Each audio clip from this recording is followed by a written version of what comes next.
You are not a learner. You are a knowledge hostage. Every book you've read, every course you've completed, every certification you've accumulated, they are not assets. They are psychological weight. They feel productive. They feel advanced. They feel responsible.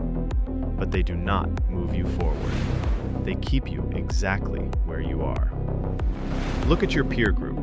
Senior professionals, 45 to 60 years old, highly educated, highly capable, highly informed, and strategically immobile. They know more than ever. They control less than ever. This is not personal failure. This is architectural failure. You are not behind because you lack information. You are behind because your system converts learning into storage, not into leverage. Diagnostic protocol initiated. Condition: knowledge acquisition syndrome.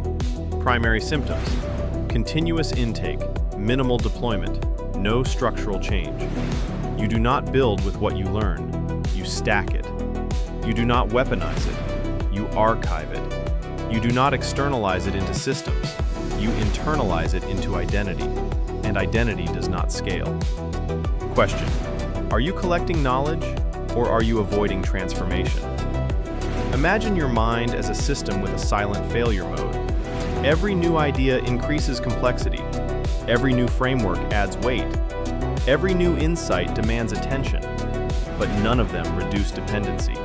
None of them replace you. None of them free you.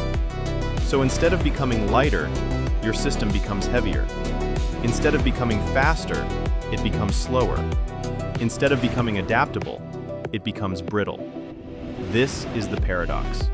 The more you know, the harder it becomes to move, because movement requires simplification, and learning, in its raw form, does not simplify. It accumulates. You have unconsciously converted learning into a defensive protocol. More knowledge feels like safety.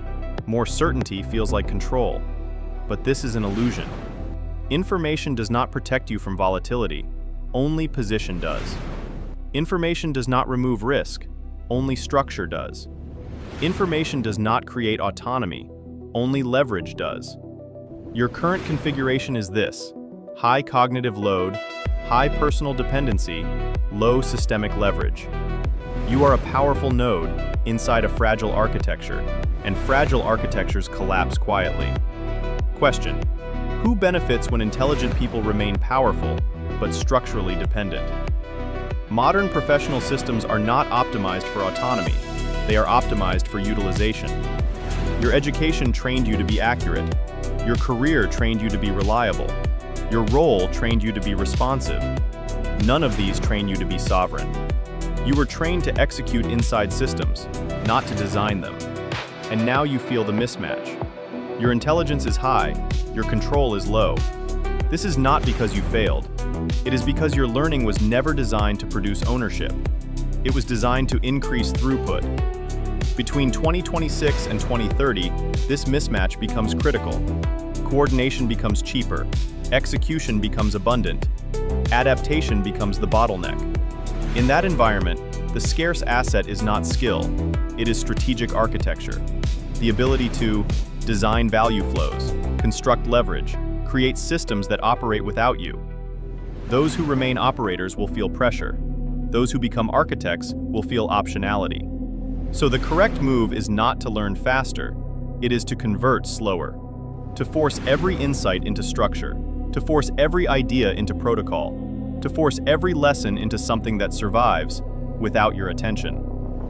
Question: what would your professional life look like if your knowledge was no longer inside you, but around you?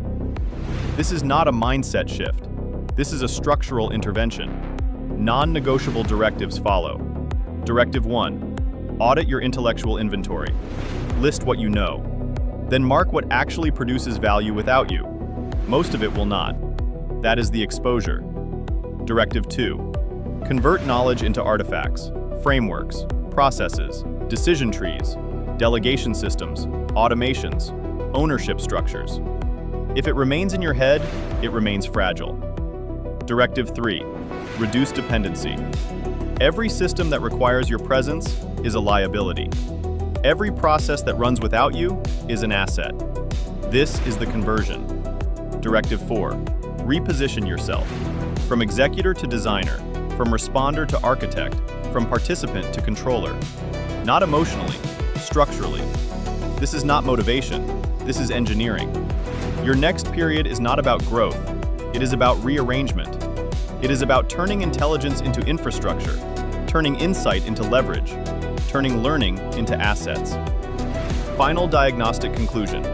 You are not behind. You are misallocated. Your intelligence is not the problem. Its configuration is. Correct the architecture, and the behavior will follow. Transmission ends.